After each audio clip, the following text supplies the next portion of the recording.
U.S. President Donald Trump has begun a tour of Asia with Japan as his first destination.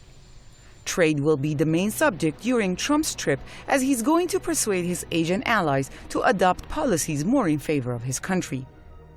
On Air Force One, Trump said, "One of the things we're going to be very focused on is trade, because trade has not been done well for 25 years by the United States with this part of the world, with any part of the world." By shifting the focus to trade, Trump hopes to divert attention from political controversies back home. If you look at the popularity of the current American president and the fact that conveniently so many of these scandals, like his aides being indicted, are coming to a head at this point, it's a rather convenient point for him to leave the country. To be honest, he's probably uncomfortable and angry with all of the scandals that are breaking out and the fact that he can't control them. We know that he likes to be in control. He likes to be in control of the narrative, and frankly, in the United States, he's not. So if there would be a more convenient time to leave the country. Trump also hopes to build up a united front against Pyongyang. That's while South Korea's new leader is not satisfied with Trump's rhetoric about North Korea. To Robert Hormats, vice chairman of Kissinger Associates, Trump's visit to Tokyo and Seoul is to show strategic unity between the U.S. and its allies. The more doubts he casts on the reliability of the U.S. as a protector of these countries, the more they will probably turn to making deals with Pyongyang. A visit to the Asia-Pacific Economic Cooperation Summit in Vietnam will be the centerpiece of Trump's trip.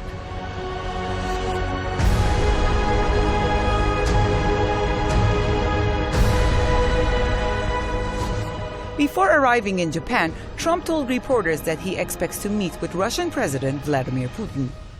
He said Putin is very important because he can help us with North Korea, he can help us in Syria, and we have to talk about Ukraine.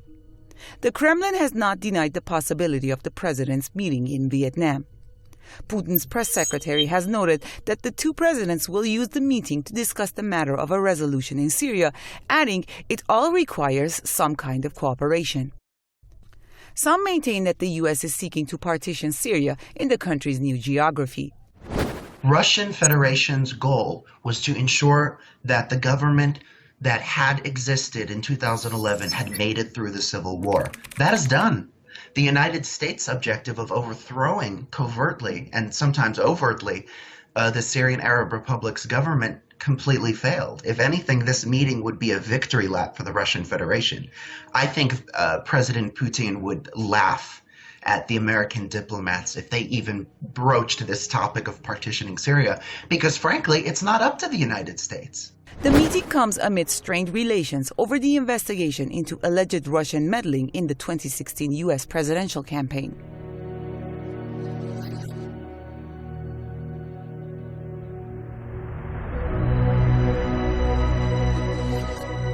White House officials see the trip as a chance for Trump to exhibit good relationships with world leaders, including President Xi Jinping of China. The president has had an enormously pompous and frankly completely unwarranted, arrogant attitude towards China, as if the United States and other countries don't need China. China is the factory, the workshop of the world. So either China will receive him very icily, or he may come to them, as we say in the United States, like a dog with its tail in between its legs, and try to change the narrative, try to be, pleasant, because again, he's so unpopular in his home country. So far, the U.S. president has tried to take a tough stance with China, accusing the country of a number of charges, including currency manipulation. In fact, in his carrot and stick approach, he has been dangling the carrot before Moscow while reserving the stick for China. The reason may lie in the fact that, unlike Russia, China is America's tough rival in economy, military, and political arenas. In fact, many in the White House fear that any reckless measure against China might spark a damaging trade war. Right now, China accounts for an estimated 90% of North Korean trade, giving it significant economic leverage against U.S.-led sanctions. Steve Bannon, Trump's chief strategist, has compared China to 1930s Germany, declaring Beijing the biggest problem for Trump. Since Trump took office in January, he has been tooting his own horn as an old deal-maker who can make America great again. So far, he has disappointed many of his supporters.